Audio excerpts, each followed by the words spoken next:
In 2020, a crack musician was sent to a prison by child support court for a crime that he did not commit. This man promptly escaped from a minimum security jail to the North Carolina Underground. Today, still wanted by the government, he survives as a musician of fortune. If you have a problem, if no one else can help, and if you can find him, you can hire Jake Johnson with Untethered Live. Welcome to my mania.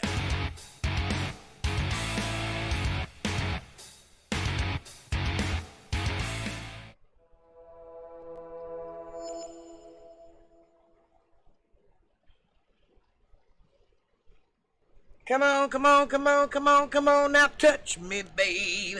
Don't you know that I am the one? Hey, what's happening? How's it going in your neck of the woods? Whoop. Don't want to get sued. What's happening, folks? Is anybody here yet? Do we have any people here? My counter says one. Well, it's good to see you anyway. Let me just say hello.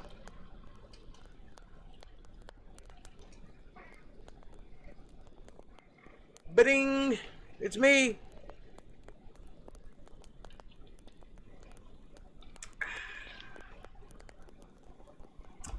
Man, has it been a crazy week. There's been rioting and looting and killing and beating, and the army's gonna come in, and man, I'm glad I'm out here with my fire in the woods. Kind of scary. Kind of a strange world we live in these days. What do you think? Think the end is near? I think the end is near. Can't be too far.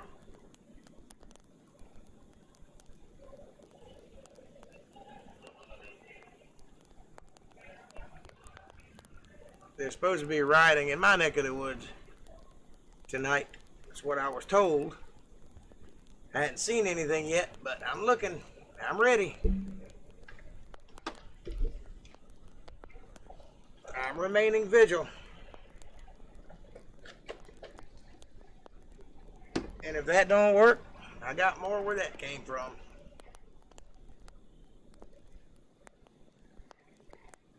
Let somebody try to bust my windows in, and we'll see what happens.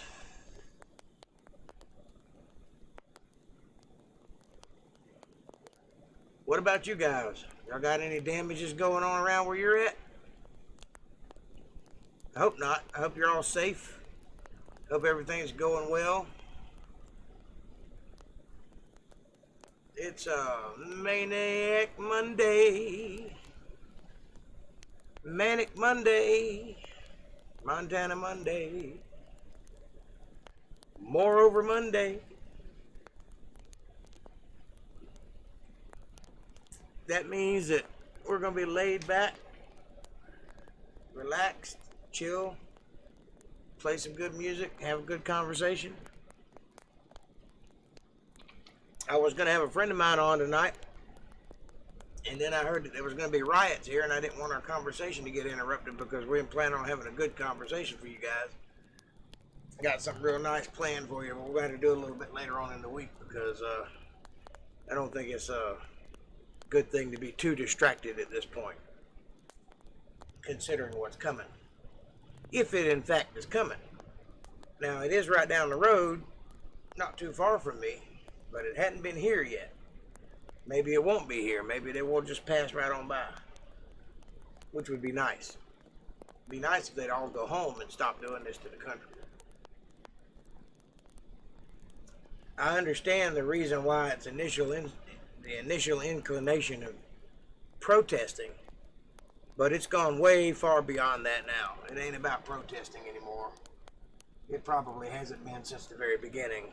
Now it's about power, and it's about getting away with whatever you want to get away with, and just rage. Rage is not good for anybody. Take a beat, take a breath. Thank God for what you have, and fight to get more of it. But don't burn somebody's building down. You have no idea what it cost them to get that building, and you're not going to help pay for it, so you probably won't even get in trouble for it, so don't do it. It's not worth it. There is a such thing as karma. What goes around comes around, my mama used to say, and she was right. You keep on acting a fool, and it's going to catch up to you, and when it does, you are going to rue the day you ever decided to be Billy Badass.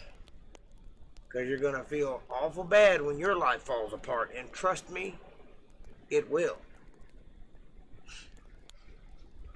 You don't get away with nothing on this earth. You might think you got away with it, but you didn't get away with it. Your time is coming. On this earth or the next one. In this life or the next one.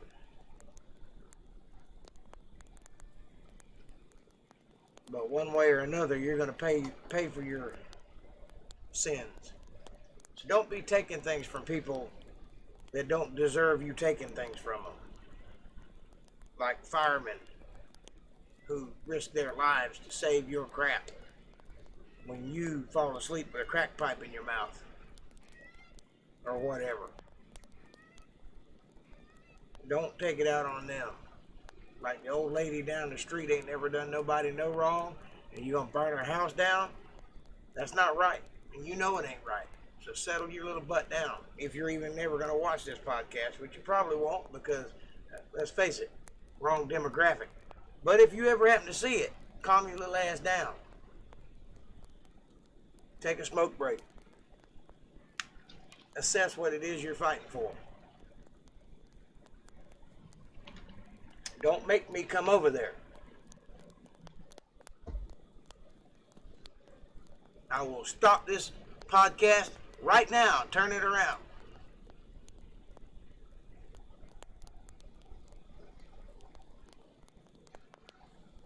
Anyway, I hope everybody that's watching is doing good. And if there's anything I can do to provide a little levity for a few minutes, that's fine. I would be more than happy to do so. I'd consider it my honor. Went for a job interview today. It was short and sweet. Guy asked me a bunch of questions. I answered him, shook his hand, and he said it was between me and 3 other people, so we'll see. You might be looking at a new maintenance man at an industrial complex. Or not. But I got to do something to supplement my income because, you know, the entertainment business is not doing very well these days. Since the old beer bug, nobody's partying. Nobody's going out. Nobody's having a good time. So we got to change that. Everybody should be having a good time.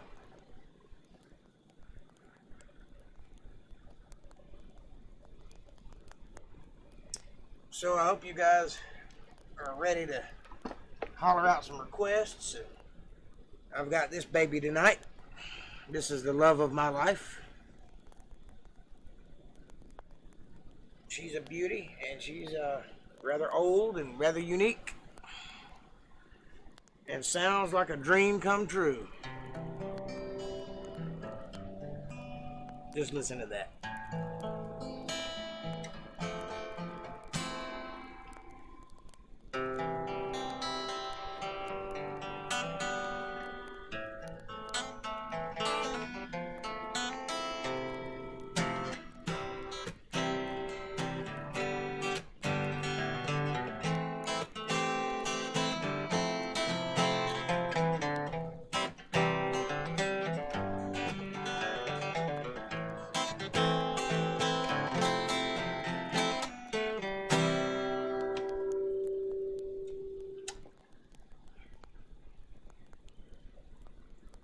Let's see if anybody's here yet. I might be all by myself tonight. Still says 1.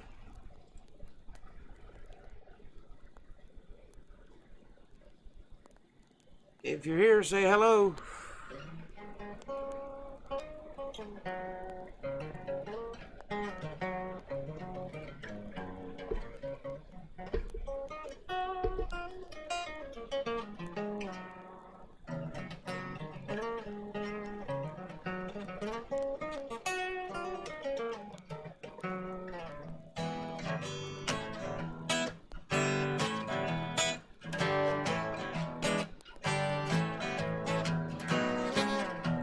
Well, hello there. Nice to see you. It's been a long time.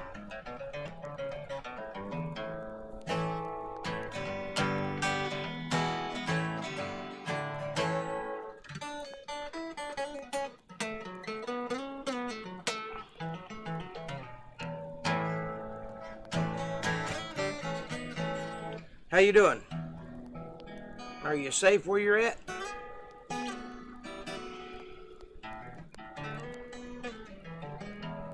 I hope so. Oh, there you are.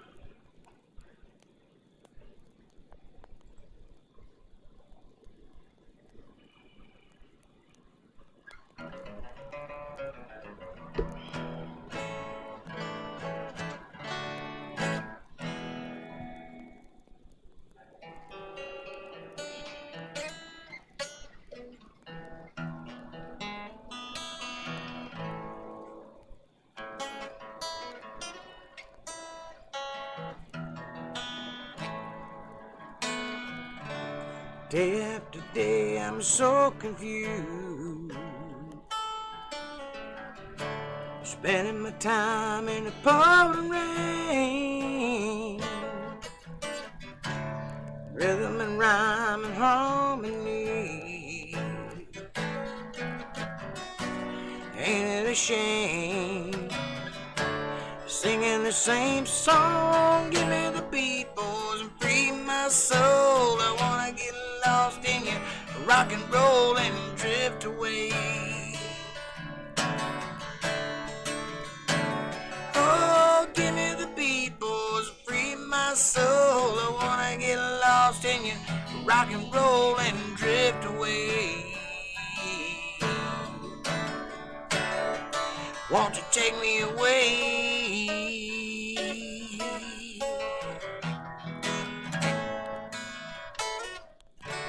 I don't know the words of this song. That's alright, I can make it up.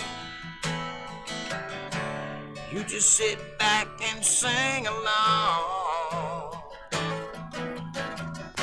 and we'll do the song the way we want. Yeah, give me the beat, boys, and free my soul. I wanna get lost in you, rock and roll and drift away. Hey, give me the beat, boys, free my soul. I wanna get lost in you, rock and roll and drift away. Won't you take me? Won't you take me?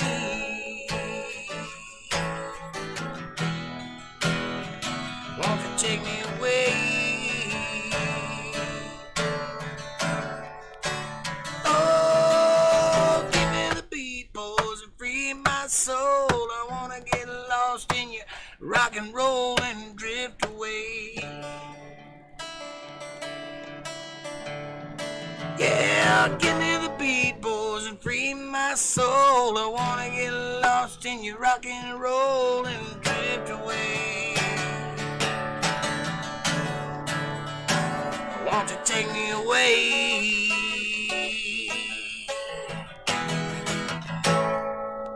Little Dobie Gray for you. Hey, it's a nice looking guitar, isn't it?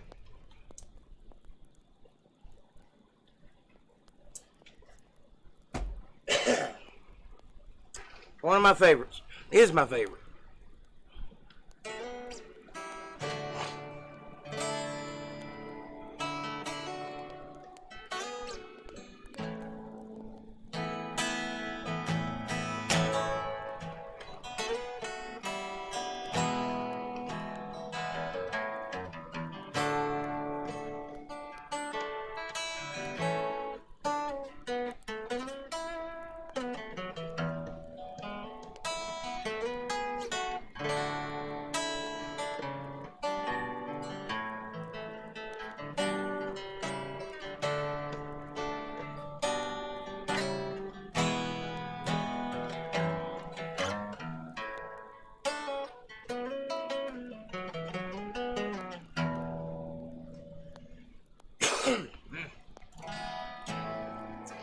Well, so far so good. We hadn't had any riding right here. We've had it down the road. It's right close to me, but it ain't here yet. And I hope it doesn't reach you either. I know you live in a city-fied area, somewhat. Just stay strapped and stay home. That's what I'm doing. Except for risking it all to come to this undisclosed location to bring you this live broadcast in the midst of the apocalypse. Oh, well, don't be silly, Jake. It's not the end of the world. Yes, it is. It has been for the last 200 years. Pay attention. Ain't got but about 3 more things to do, and it's time.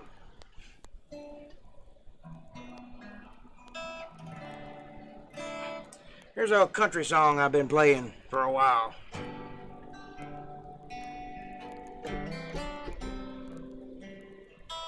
Yeah, same here.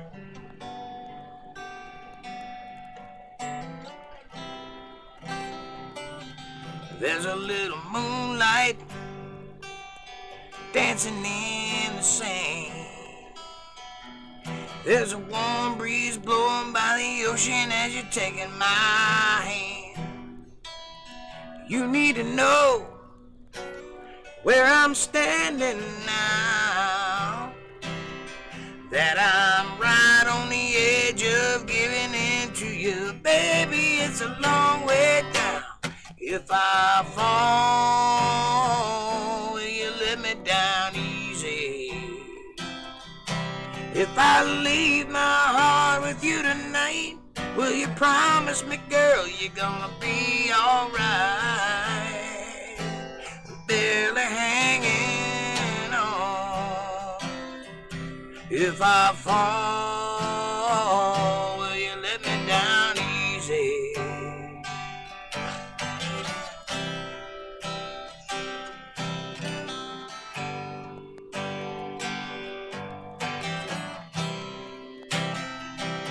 The scent of your perfume floating in the air, looking like an angel lying on a blanket with a halo of hair. And those lips are too good to be true. Once I taste that kiss, I know what'll happen. I'll be at the mercy of you. If I fall, will you let me down easy? If I leave my heart with you tonight, will you promise me, girl, you're gonna be alright? Barely hanging on. If I fall, will you let me down easy?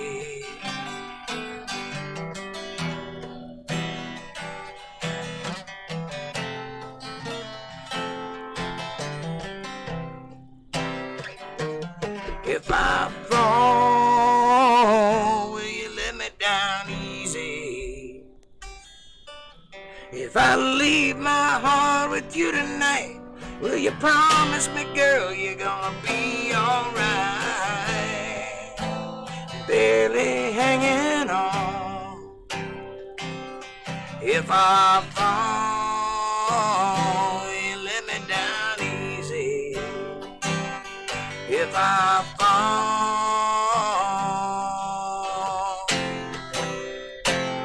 will you let me down easy?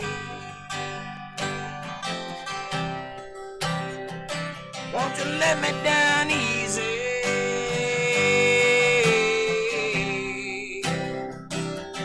Let me down easy. Said let me down easy.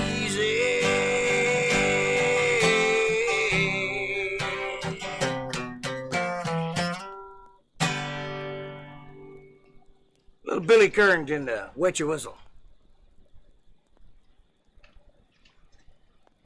I need to wet mine. Ooh, I'm scratchy today.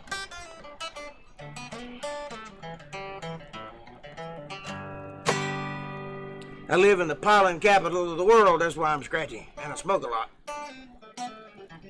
It's a little hairy downtown, but not here. That's what she said.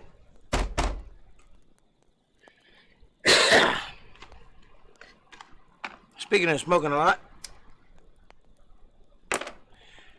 if you have a song you'd like to hear, holler it out.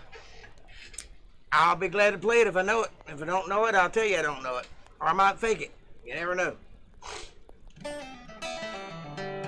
Fake it till you make it. That's what I've always said.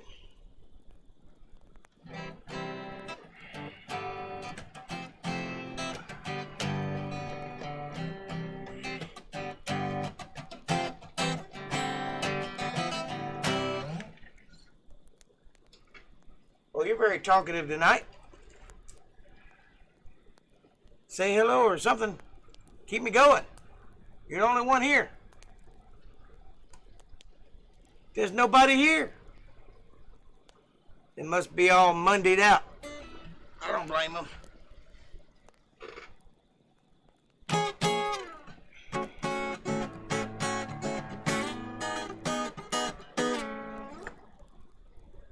So you like this guitar, huh? You'll never guess where I got it. I've done a lot of work to it. It wasn't in very good condition when I got it, but she's playable now.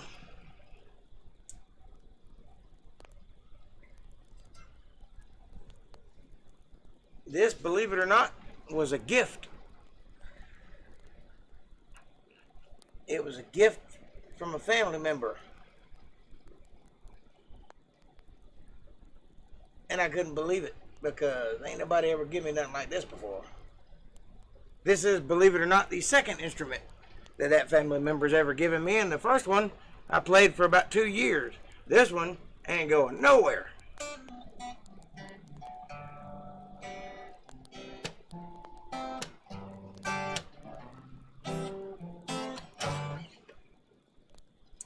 But when I got it, it had been, what I understand, stuck up in a loft on the outside on a porch for about 20 years. And it was all silver. It lost all its color and all its luster. All dry. The strings were black, not attached anymore, barely attached. Cracked everything. I spent about 2 weeks working on it. And then I took it to a friend of mine who builds guitars and had him steam it, bring it back to life, and do some work on the neck. Get it straight again because it was all warped. And that cost a little bit, but it wasn't too bad. And now, as long as I down tune it and put this capo on it, I can play it. And it sounds wonderful. And when I record, I prefer to use this guitar because it's got the most body out of all 30 guitars that I have. This is the one that sounds the best. So, just know that this is a contribution to my heart.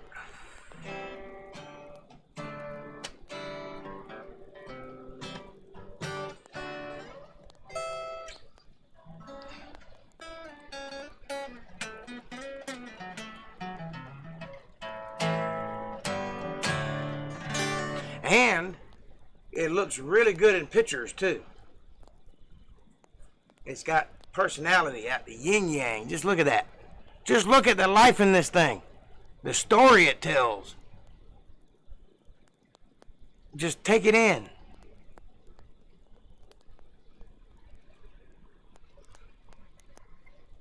This guitar says, I've been playing in bars for 45 years and I've slept with everything that's ever walked and pat in front of me, and I've drank way too much alcohol, and I've got stories that would make your hair stand up. That's what this thing says.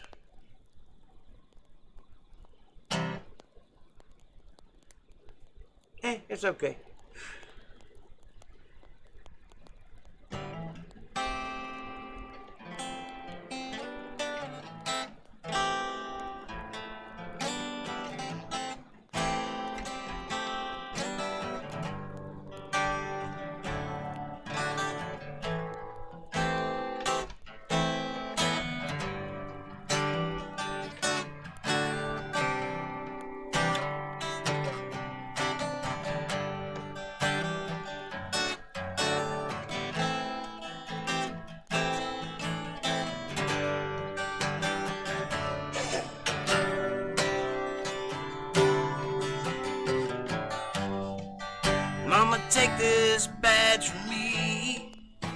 just like the guy playing it.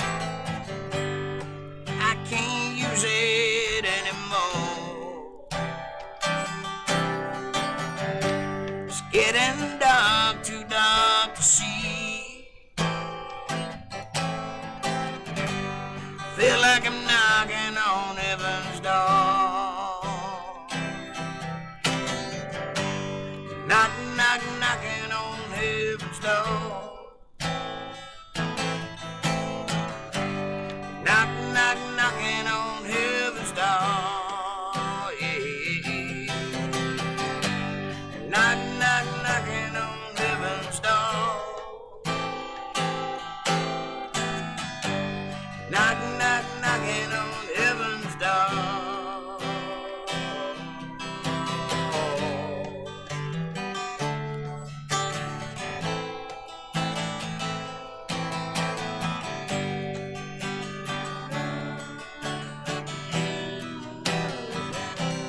Living on love, buying on time. Without somebody, life ain't worth a dime.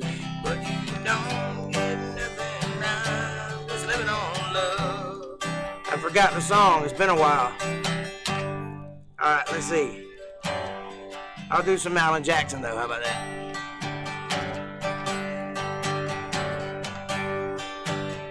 Dallas packed her suitcase, drove off in the brand new car I bought her. She made leaving me look easy. Wish she'd made it look a little harder. Well, I took her out of Texas. She was just a girl. But old Tennessee and me couldn't take Texas out of her. Whoa, how I wish Dallas was in Tennessee. I could move Texas east, then she'd be here with me. Then nothing else could come between the two of us. If Dallas was in Tennessee.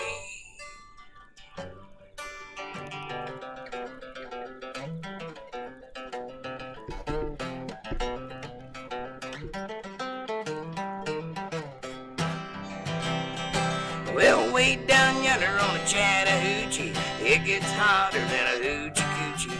We laid rubber on the Georgia asphalt. We got a little crazy, but we never got caught.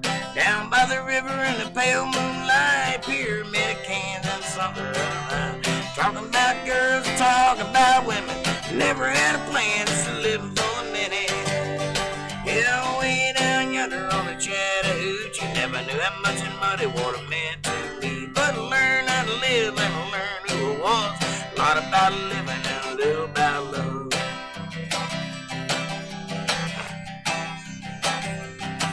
Well, if I had money, tell you what I'd do. Go downtown, buy a Dodson or two. I'm crazy about a Dodson. I'm crazy about a Dodson. Gonna buy me a Dodson and drag it up and down the road. Well, the girl I love stole her from a friend. She already had a Dodson B210. She's crazy about a Dodson. Yeah, she's crazy about a Dodson. Gonna buy me a Dodson and drag it up and down the road. Wanted one good-hearted woman to forgive him her perfection in a man that she loves. Wanted just one chance to tell her how much he still loves her. He can't be sorry enough.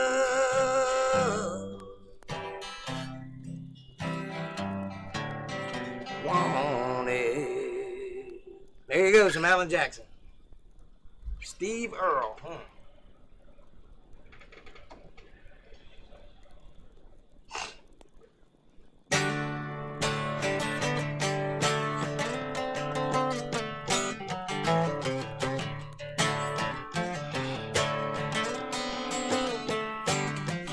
Well, my name's John lived Patty Moore.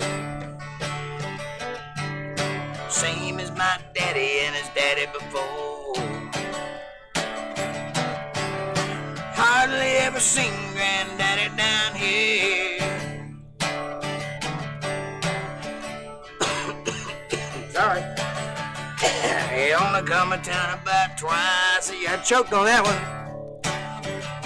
He buy 100 pounds of yeast and some copper line. Everybody knows that he made moonshine. Well, the revenue wanted Granddaddy real bad. Headed up to Hollywood with everything he had.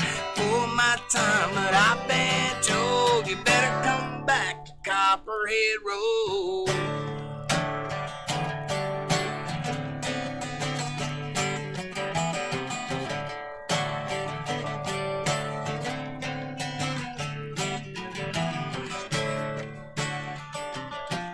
I don't know Guitar Town.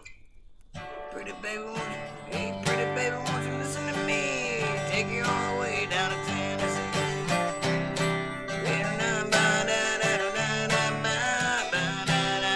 Guitar Town. That's all I know.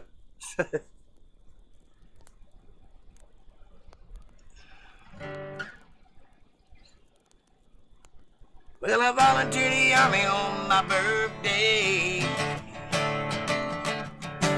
Draft white trash around here anyway. I did 2 tours of duty in Vietnam. I came home with a brand new plan, yeah. Take the seed from Colombia, Mexico. Planted down a holler down Copperhead Road. Yeah, the DEA's got the chopper in the air. Wake up shooting, thinking I'm over there. Learn a thing or two from Charlie, don't you know? You better stay away from Copperhead Road.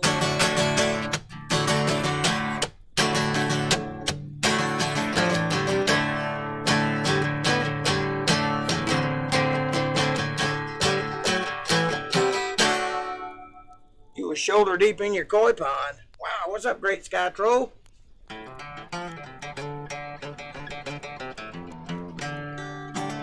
Yeah, that's a pretty good song, Darlene. I don't know why I've never learned it. I played it one time in a band and somebody else sang, and I guess it just never came back. I don't know.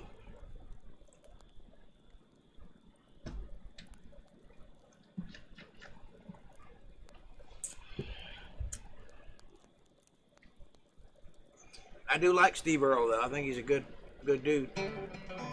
Great Sky Troll, you have any rioting down in your neck of the woods there, buddy? They're supposed to be up here tonight. I hadn't seen anybody yet, but I'm packing and I'm waiting.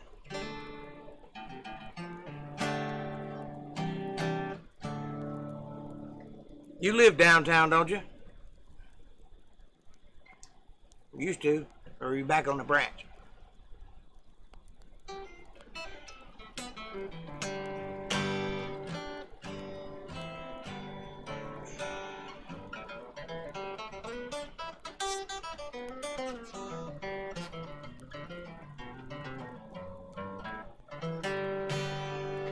Yeah, they are welcome to try, that's right. Come on, buddy, come on! I'm all jacked up on Mountain Dew. Shoot you with my 22.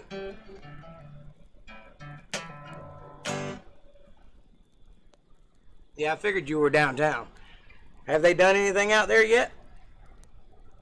They're doing it in, in the town next to where I'm at, but they hadn't come out this far yet, but I heard tonight they're supposed to. And if they do, but I hope they don't.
I come home late at night, with my boots in my hand. Stumble in the back door, being quiet as I can. And I know she's there alone, cold and in her bed. And she's crying because I'm breaking up our home. And she knows the hell I'm going through. And the world inside my head, there's a devil in the bottle, Lord, and he wants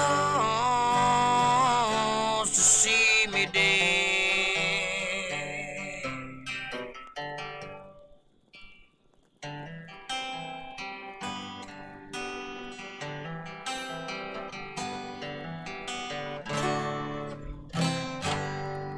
So I fall into her arms, and she helps with my clothes.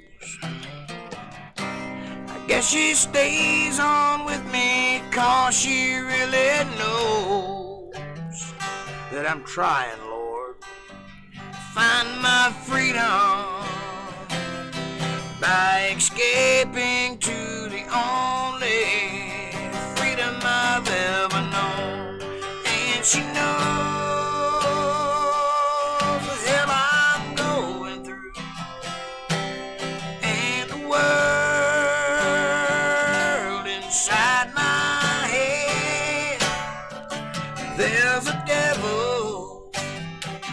living in the bottom, Lord. He wants to see me dead. There's a devil living in the bottom, Lord. He wants to see me dead.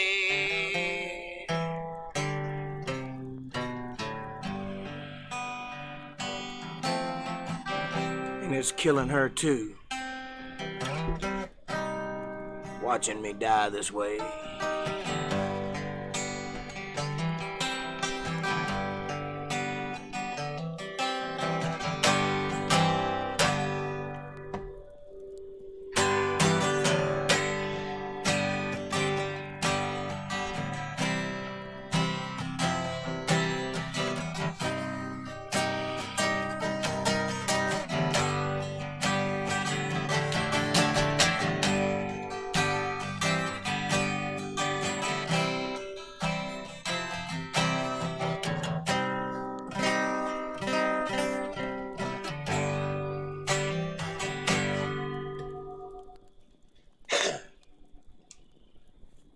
You do that. Take a shower. Get naked.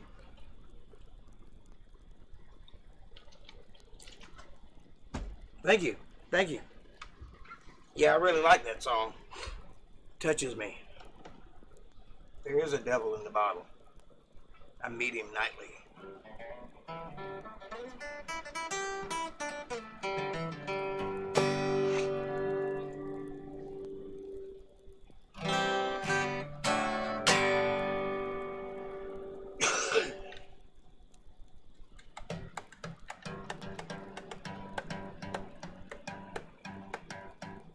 Didn't you just say you were shoulder deep in the koi pond? Man, you should already be clean. Fishy, but clean.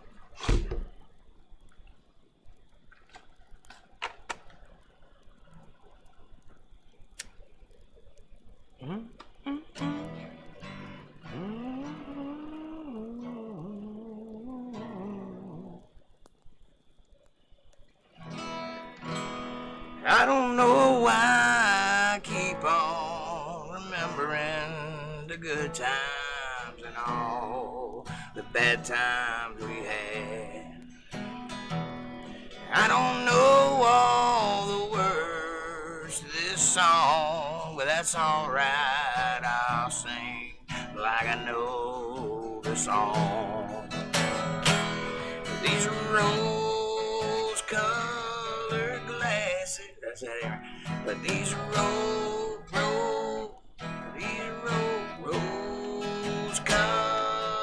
glasses that I'm looking through show only the beauty, and they hide all the truth.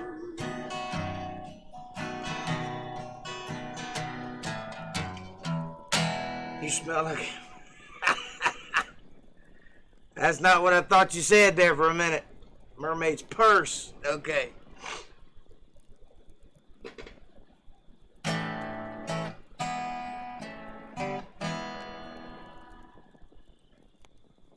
Hey, I don't mind making a jackass of myself for your entertainment.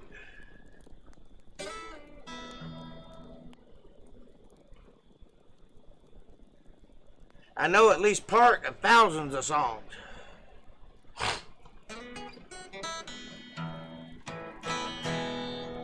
Sometimes I just gotta find them. That guy's got an unusual voice. It took me a minute to find his pitch, but I got it. These rose-colored glasses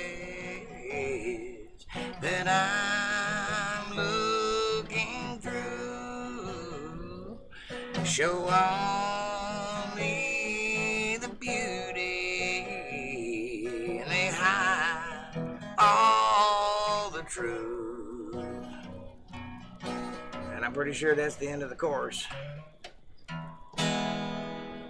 There you go. Man, I hadn't heard that song in 20 years. That's a good song. Everything he did was good. I'm just a common man, I got a common van. My dog has got a pedigree. Oh, I say I'm gonna be that way. High class people just gotta die. Common man is what I'll be.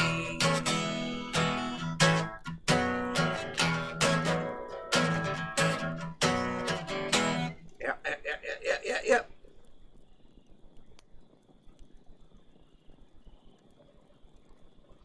I really don't. I'm just faking it. I've just, listened to the radio before. And I've been alive for 40 years.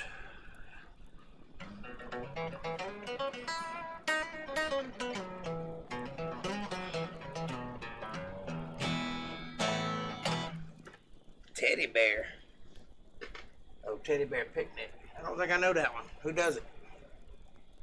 That's not the Elvis song.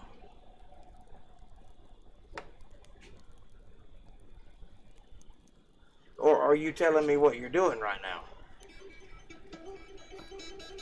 That'd be weird. Fun, but weird. Don't they make vans for that?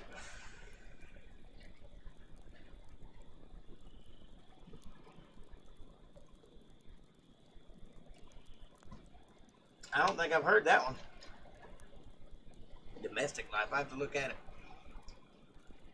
I don't think that was a popular one, or if it was, I didn't hear it.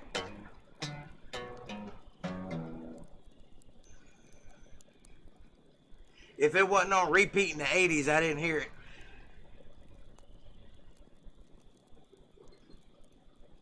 I don't know it, man. That ain't that. I love you, you love me, we're a happy family.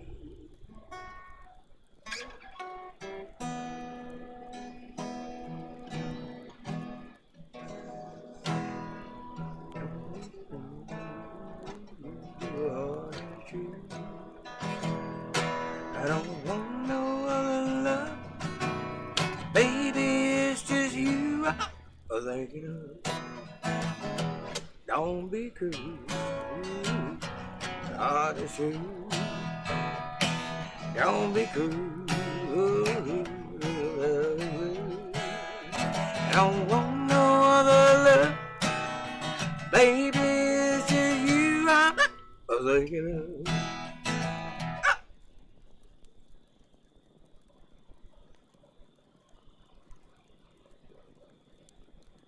voice shortly on the radio. Lived life in the 60s, huh?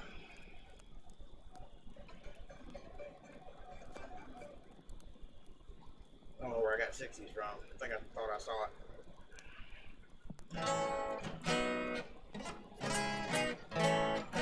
Domestic life. I'll look it up. I don't think I've heard that one. I may have heard it and just don't remember it. That's possible. Not likely, but possible.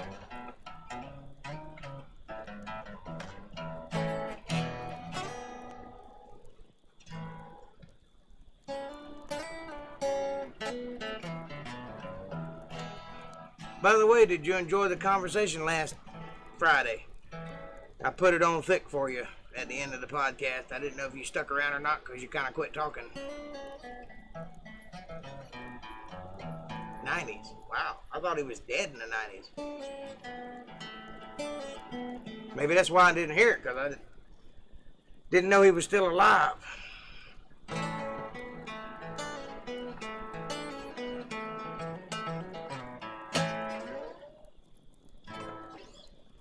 If you did like the conversation Friday, I've got something planned for you one day this week. I was going to do it tonight, but considering the fact that the riots were supposed to be here, I didn't want to get interrupted and have to go shoot somebody in the middle of it.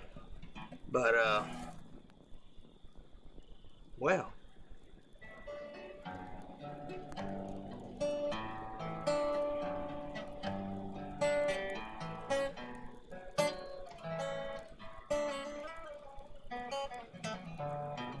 Very thick. I was taking it easy. Shoot. Anyway, I've got a friend of mine who's very curious and asks a lot of questions about the world. I thought it prudent to get him on as a guest and let him ask away and just answer any questions he brings up and hypothesize and verbalize. And I think that you'll enjoy that. He's a good dude. He's a smart guy. Runs his own business. So let's see if he can challenge me. And Raymond, that's okay, buddy. You and I have talked about most of this stuff in the past anyway. It's not for everybody, but some people get something out of it.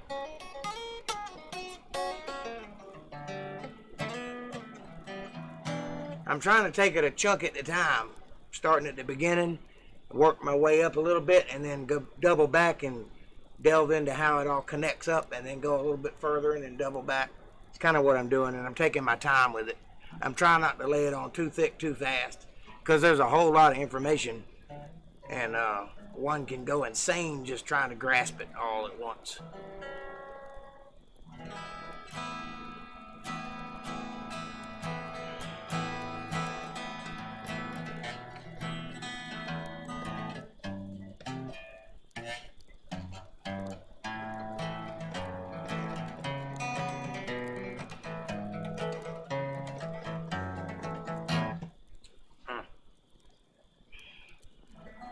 You been stupid busy?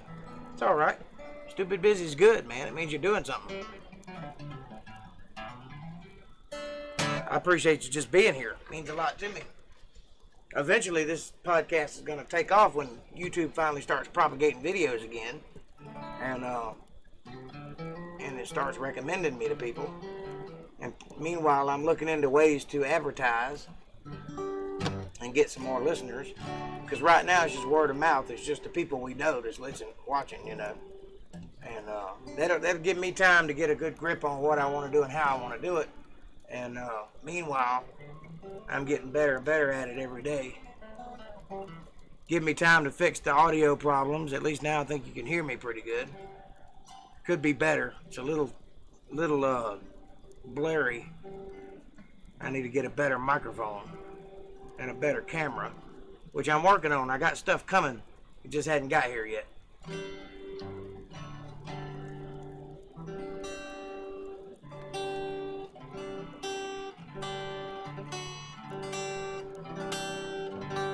Well, you know, I mean, we can talk about some stuff. That's fine. I don't have anything planned, because what I had planned, I let fall by the wayside, but you ask anything, I'll answer it. And if I don't know the answer, I'll go find it. Chances are I probably do know it, though.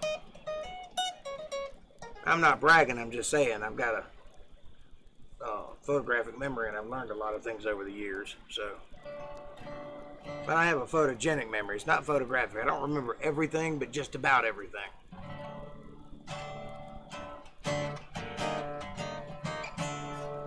Some people think it's selective memory. It's not selective. I just remember things better a long time from now than I do tomorrow. Like, you could tell me your name and I'll forget it in 5 minutes, but a year from now, I'll not only know your name, but I'll know what you were wearing and the inflection in your voice and every word of what we talked about. But in 5 minutes, I won't even be able to remember what color your eyes are. My brain just works that way.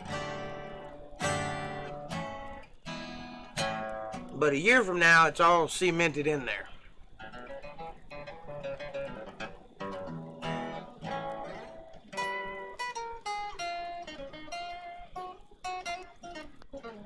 Alright, let me play you another song while you think about what you want to talk about.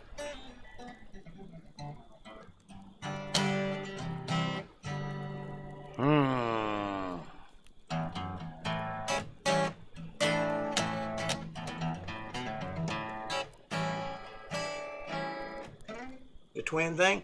Okay, I'll delve into that for you. You're talking about the Cain and Abel thing, right? Okay.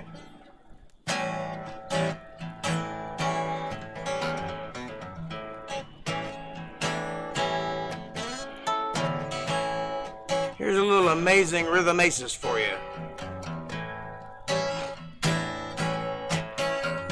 Sitting at a tiny table in a ritzy restaurant, she was staring at my coffee cup. I was trying to keep my courage up by applying booze. Talk was small when they talked at all. They both knew what they wanted. They were old enough to talk about it, too young to scope it out, and I keep it loose. And she said, "You don't look like my type, but I guess you do. Furry romance, lonely rendezvous." And he said, "I'll even tell you that I love you if you want me to. Furry romance, lonely rendezvous."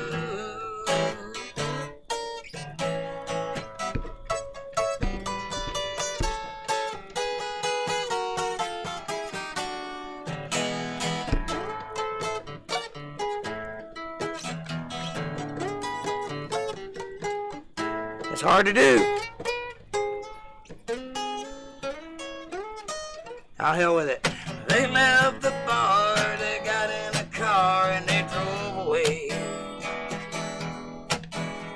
He took her to the Holiday Inn. Didn't even have to pretend she didn't know what for. He went to the desk and made his request while she waited outside. He came back with a key.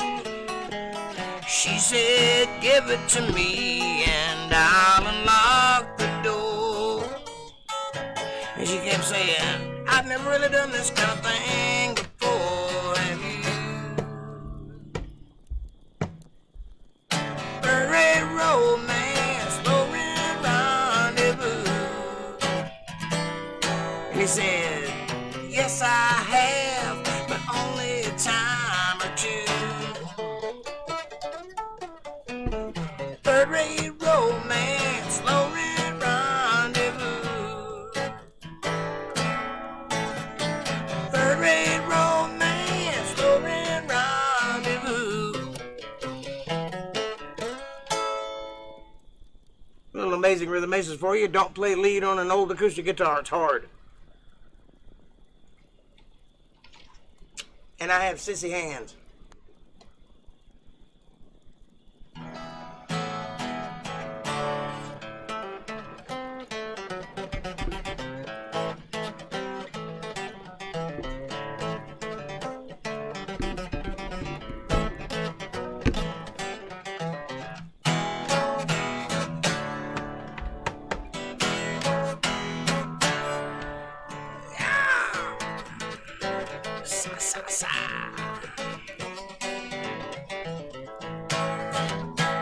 Well, if life's a bowl of cherries and wines mind the pits, feel like crap from my cowboy boots, from my hat to my fingertips.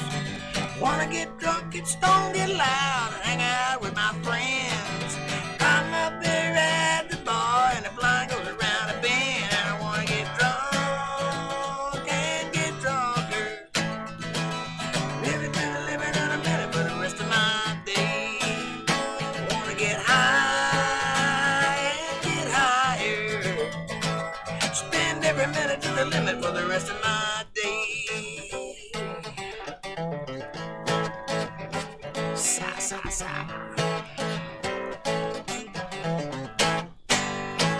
Little shooter for you. Okay, you want what?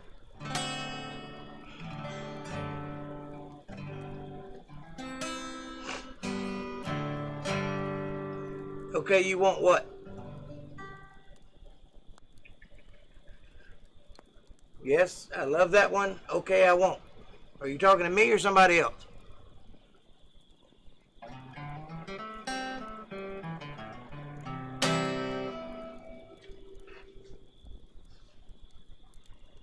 All right. Let's see. The twin thing.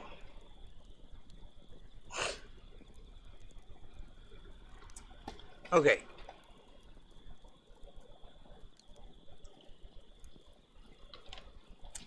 Yes, it's hard. So, God put Adam to sleep, and from him he took whatever he took to make Eve. I happen to think it's DNA because it's in the Greek it's curve, not rib. It's translated loosely to rib, but the word is curve, and I'm thinking helix curve, DNA, and that makes sense. So he makes Eve as a helpmeet for Adam, bone of his bone, flesh of his flesh, and they live happily ever after. However, God gave them a couple rules. He said, you can eat anything you want to eat, you can do anything you want to do, but of the tree of the knowledge of good and evil, leave that alone. Don't touch it, don't look at it, don't taste it, don't think about tasting it, stay away from it. It's bad news. They didn't ask why, and he didn't offer an answer. He just said don't touch it. However, there's two trees in the garden. There's a tree of life and the tree of the knowledge of good and evil. The tree of life is Jesus Christ. The tree of the knowledge of good and evil is Satan. Now, Adam and Eve are going about their business. One day Eve's off by herself and a snake comes up to her, a serpent. Starts whispering in her ear, telling her little things. What did God say? Did he say you would die if you touched that tree? I don't think he's telling you the truth. And Eve listened to it. She questioned him. She says, well, God told me not to touch it. Snake says, well, I don't think you'll die. I think you'll be as God and know what God knows. I think that's what happens, and he don't want you to do that. He wants you to keep you dumb and controllable, kind of like our government does. And Eve says, well, I'll show him. And she goes up there and grabs the metaphorical fruit off the tree of the knowledge of good and evil, which is a metaphor because she's talking to the tree of the knowledge of good and evil in the serpent. And she partakes of that fruit. Now, why did they use fruit as a metaphor? The very first thing that God ever said to mankind, the first words he ever uttered to them was, be fruitful and multiply. Fruit, in this sense, is a metaphor for sex. Have lots of sex, fill up the earth. That's what he meant to say. That's what he said. And in the Garden of Eden, fruit is used as a metaphor for sex again, because it doesn't sound very good to say they banged each other in the garden. Sounds a lot better to say she partook of the fruit of the tree of knowledge of good and evil, which is what she did. And she became pregnant by that union. Well, at the same time she became pregnant by that union, she became pregnant by Adam as well. Because you see, Eve didn't just partake of the tree of knowledge of good and evil, she talked Adam into doing it too. It's very clear in the Bible what it says and how they go about it.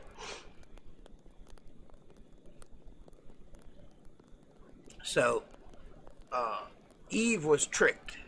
She was seduced by Satan. Adam was not seduced by Satan. He knew full well what he was doing, but he did it anyway.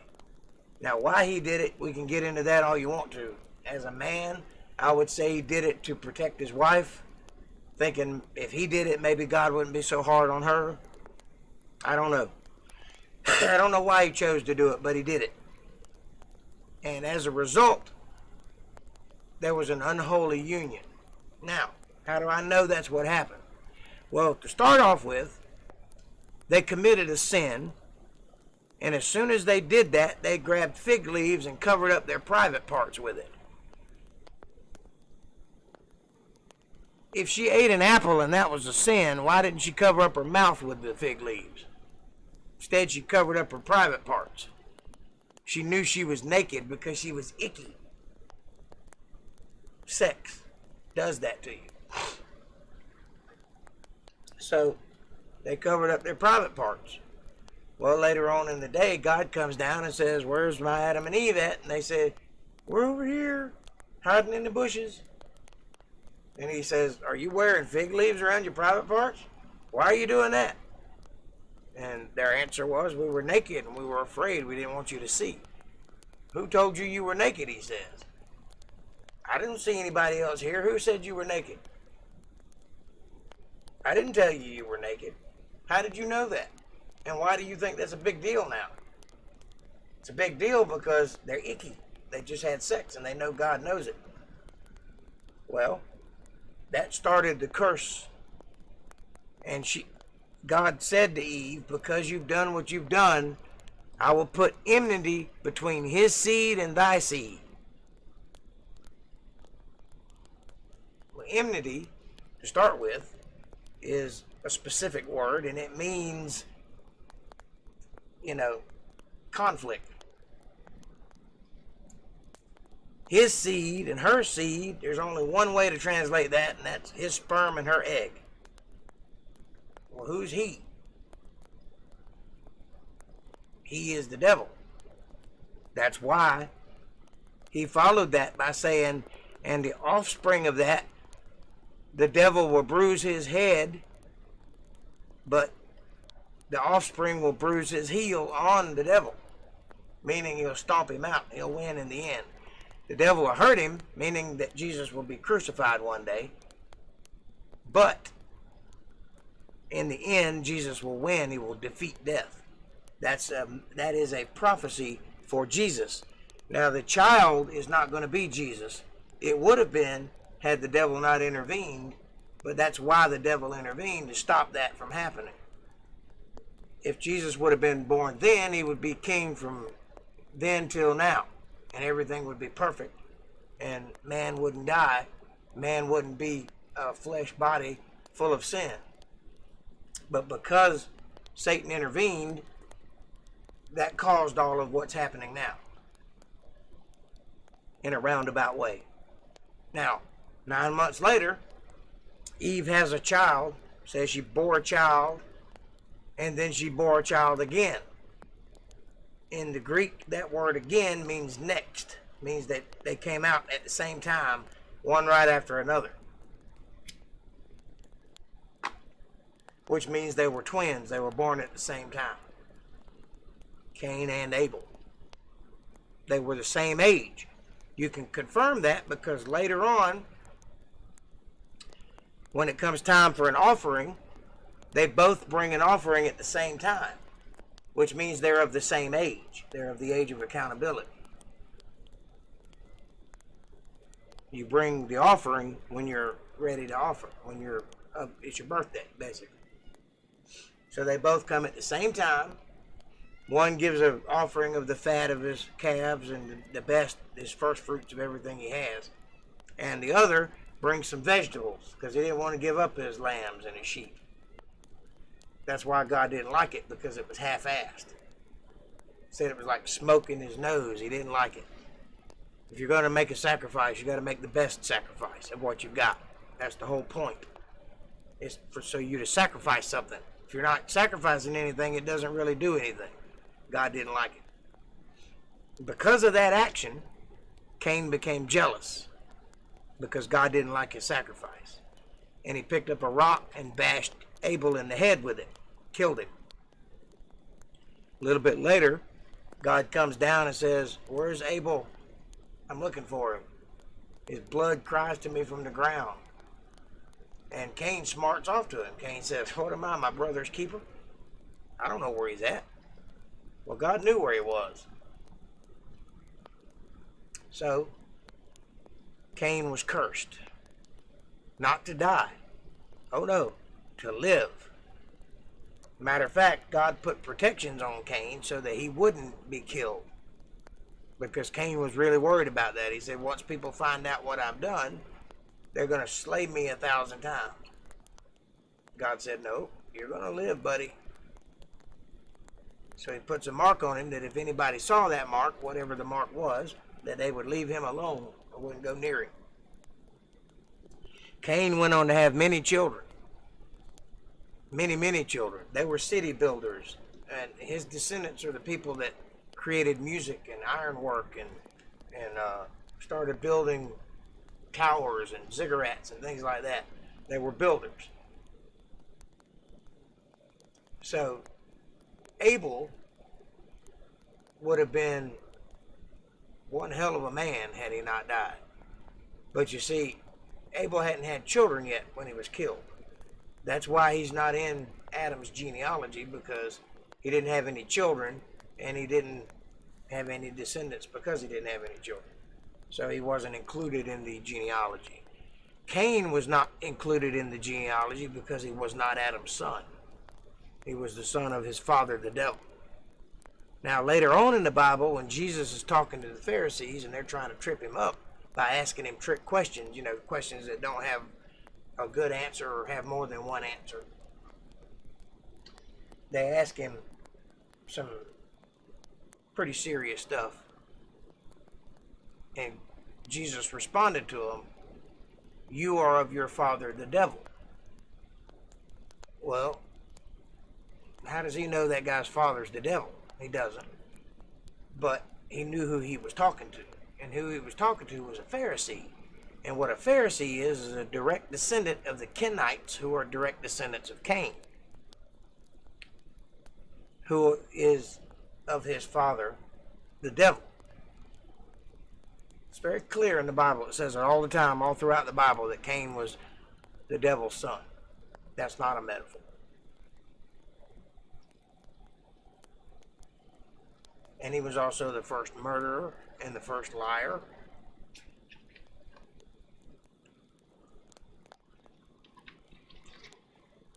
Now, he contributed some good things to the world.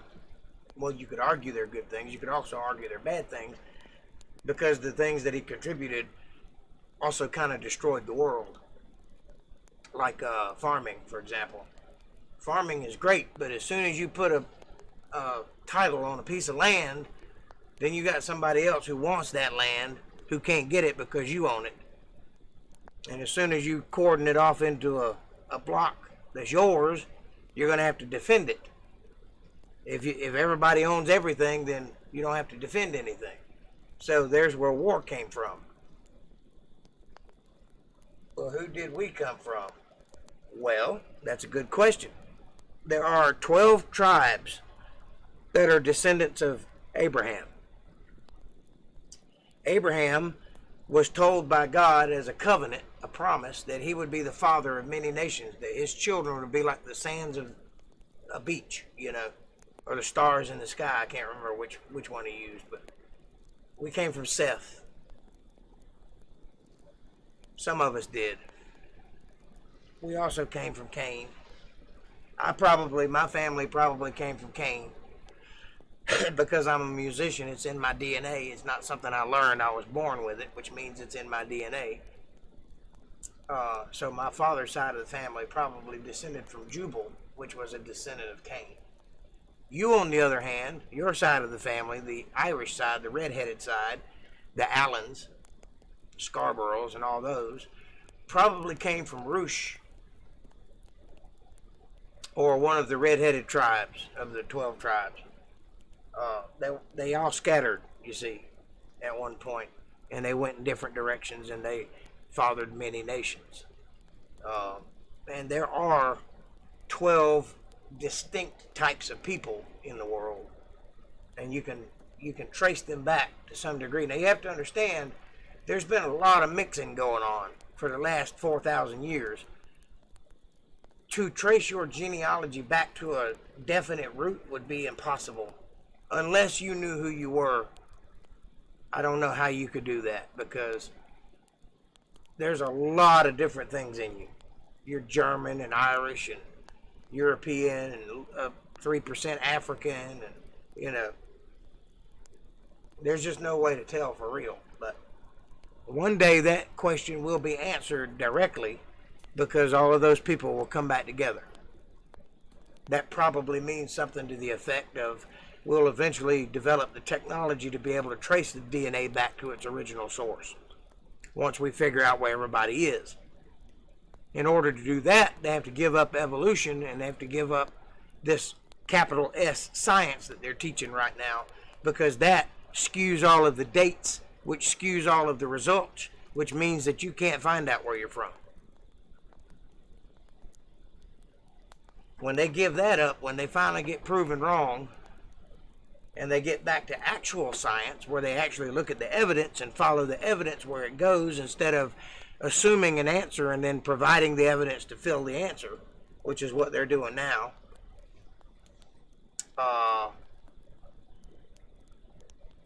We're probably going to be in the dark for a little while longer. But just based on who we are as people, I'd say that you'd have to go back now. There's a couple of people in the Bible that were red-headed, and I'll tell you who they were. The first one was Adam. How do I know Adam was red-headed? Well, because his name literally means, transliterated, to show blood in the face, or to blush, to be translucent, which means he was ruddy complected, which means red-headed or blonde-headed, but blonde comes from red, so there you go. The next person was one of David's sons, Absalom. He was very fair. He may have been blonde-headed or red-headed. Here's one you may not notice, you may not believe, but it's true. But Jesus was more than likely light-skinned and red-headed, because he was described by Josephus, which didn't actually see him, but knew people that did see him. He was described as fair and easy to look at. Most of them people were olive-skinned and had woolly hair, so they wouldn't have been considered fair. So anybody with a lighter complexion in that area would have been considered fair.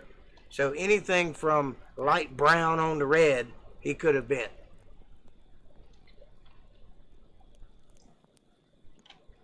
Because one of David's sons was red-headed, I would say either him or his father Jesse was red-headed, because that's a trait that you get genetically. Now, Abraham had 12 sons, and those 12 sons developed 12 tribes, and they each had a name, and I don't remember all the names right now. I'm going to have to look this stuff up so I can tell you the names and the places in the Bible where it talks about it, which I'm not very good at. I need an assistant for that, because I've read it and I remember it, but I remember it in the form of a story, not in the form of this page on this verse, you know, and I really need to get better at that, especially if you're going to take me seriously. But they all come together for a meeting before they went their separate ways, and they were all given, each the head of their own tribe, they were given a title and a direction, and then they were sent off. This meeting is mentioned in the Bible, where they all formed on a field in the shape of a cross. You know, all the the camps. I can't remember exactly where it's at. Probably in Acts or Deuteronomy or something. But anyway, each one of those tribes went to a different part of the world and set up shop. And with it, you know, they're each individuals.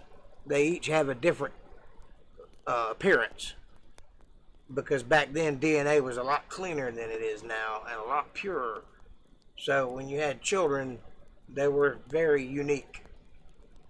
They weren't all the same mishmash of DNA like we are now. And each group of people in the world, each race of people, each type of people, not necessarily race, some of it is race, came from those 12 tribes.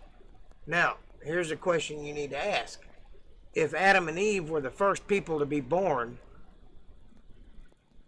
or not born, but the first people on earth, how did their first son go off and get a wife? A lot of people like to say he married his sister. Not necessarily, because there were definitely people on this earth before Adam and Eve were created. How do I know that? Because the thing that the people like to point at, the first contradiction in the Bible, is not a contradiction. They say that creation was mentioned twice in the Bible and each one's different. No. The first time, it uses an article before the word Adam, meaning Adam is the phrase, which means mankind. The second time, it's a definite individual Adam. It's a name. Adam. So, was Adam and Eve the first people? No, but they were the first Adamic people. They were the people that Jesus would come from. They were the first of that tribe, that group of people. The other peoples in the world were already here. And they were already here long enough to build cities.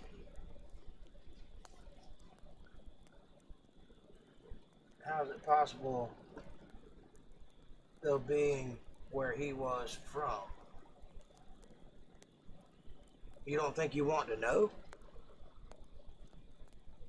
You don't want to know where Cain got his wife from? He got it from Nod. Nod is a place. The word Nod means to wander. So he could have got his wife wandering around in the desert, or he could have went to a town named Nod. One or the other, that's where he got his wife.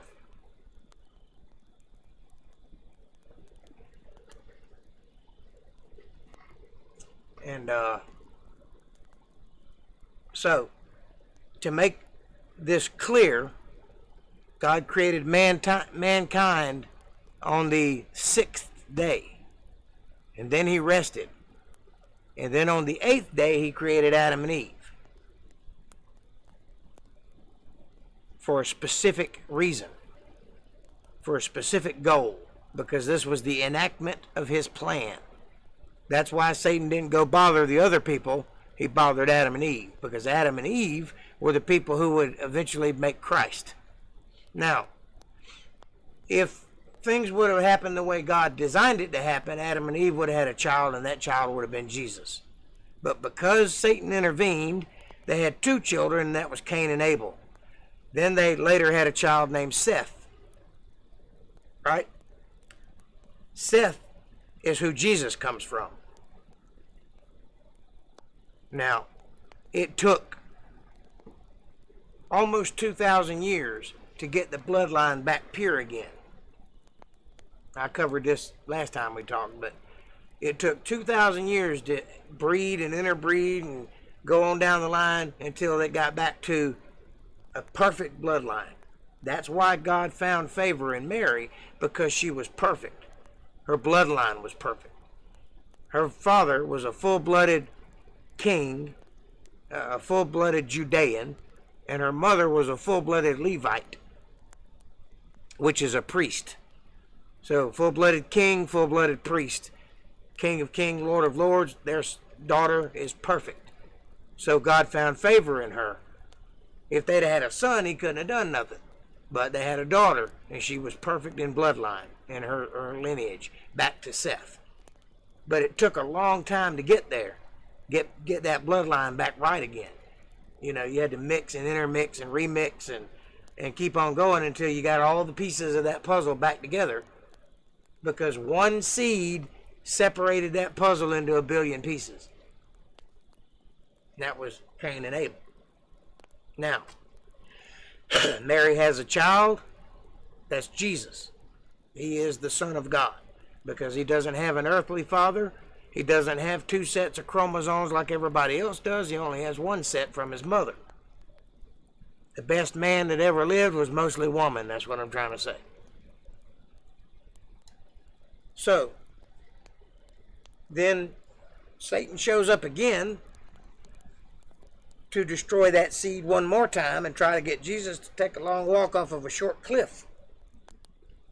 And then tries to get him to bow down to him once he realizes he can't talk him into killing himself.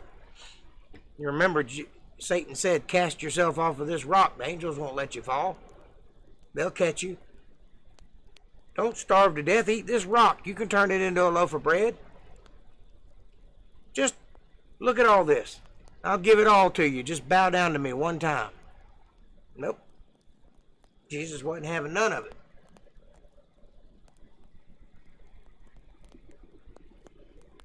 You didn't know that? Yes, ma'am. The reason Satan showed up was to interfere with God's plan. Salvation of man. Salvation from what? From what Adam and Eve did back in the day. Now, there's another thing going on while this is happening.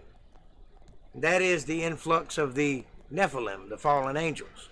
At some point, probably seventh from Adam, was a guy named Enoch. He was his seventh grandson. And during his time, for some reason, some angels left their estate and came here.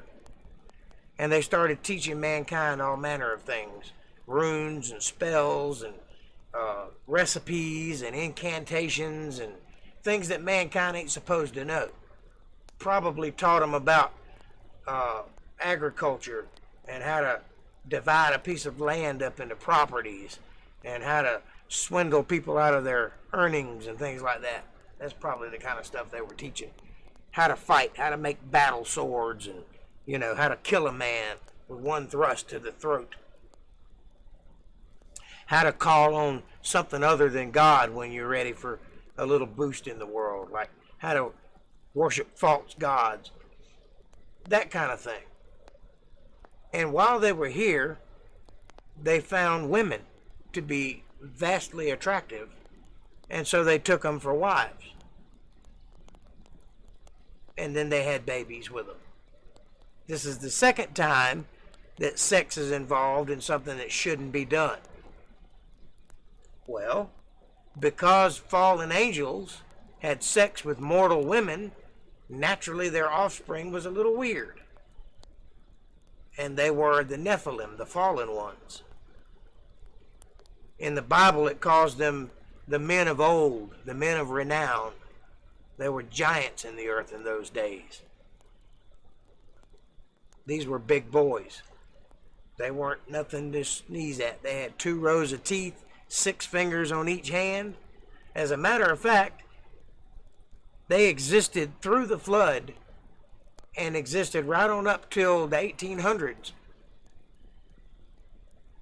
They may still be here today. They're not very well known, but they may still be here. But, you know, the Indians, remember in the old days when you used to watch those cowboy and Indian shows and the Indians would go, how? Like that? And this was their way of saying hello? Well, they got that from a reality. Indians did used to greet each other that way, but it was to make sure that they had 5 fingers and not 6.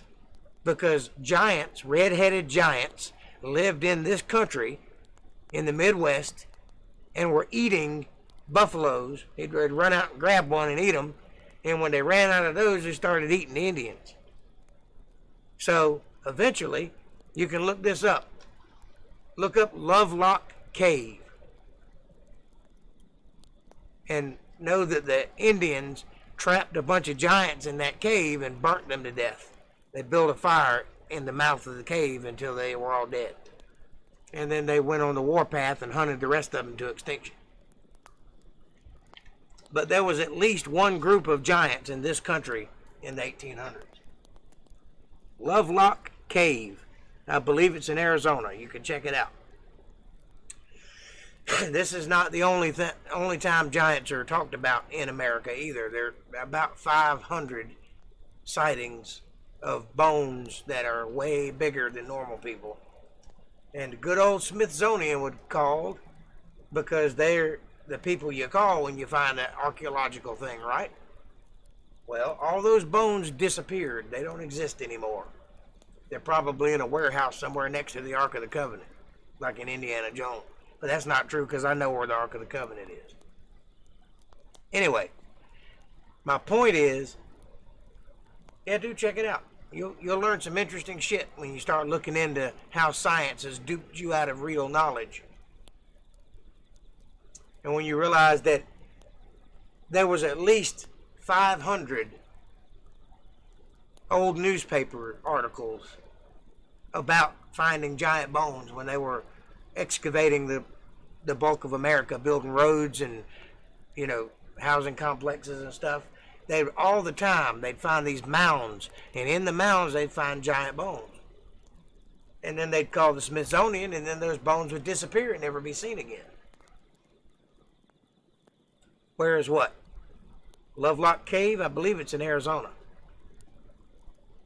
It's somewhere in the Midwest anyway. But you can look on, just look it up on Google, Lovelock Cave. Or look up red-headed giants. That's an easier way to get to it. You'll find it. It's out there. Or look up articles about giants. Old newspaper articles. They've been talked about. In England, there was a place in England right now called Rephaim, or Raphaim. And it is a place that used to house giants. And then you got Gog and Magog, which were two giants that lived in England in the Middle Ages. And they were fighters. They fought like their version of MMA fighting, where they'd get together and fight for money. And one of them was servant to the King of England for a while. They've even got a place named after him. His name was Gog. And he was a giant, about 9.5 feet tall. And you got Goliath and his brothers were giants. Goliath was so big that the entire Israeli army didn't want anything to do with him. They just stood back and were like, nope, we're not going down there. He was in a valley taunting them, saying, come out here, I'll kill all of you. He was waving his private parts at them and stuff. It took a little boy with a sling and 5 stones to take a giant down that the whole Israeli army did not want to mess with. They didn't want nothing to do with fighting that giant. So that's how big that dude was. I'd say probably 13 feet tall. Some people say 9.5. Some people say 12. Some people say 13. It just depends on who you talk to. But he had 6 fingers and 6 toes and 2 rows of teeth. I know that. I think I just saw a mouse. Get out of here, mouse. Anyway, that's enough for today. I went 30 minutes over my time. That'll give you something to think about anyway. And next time we get together, we'll talk about the inner workings of the universe. Woohoo!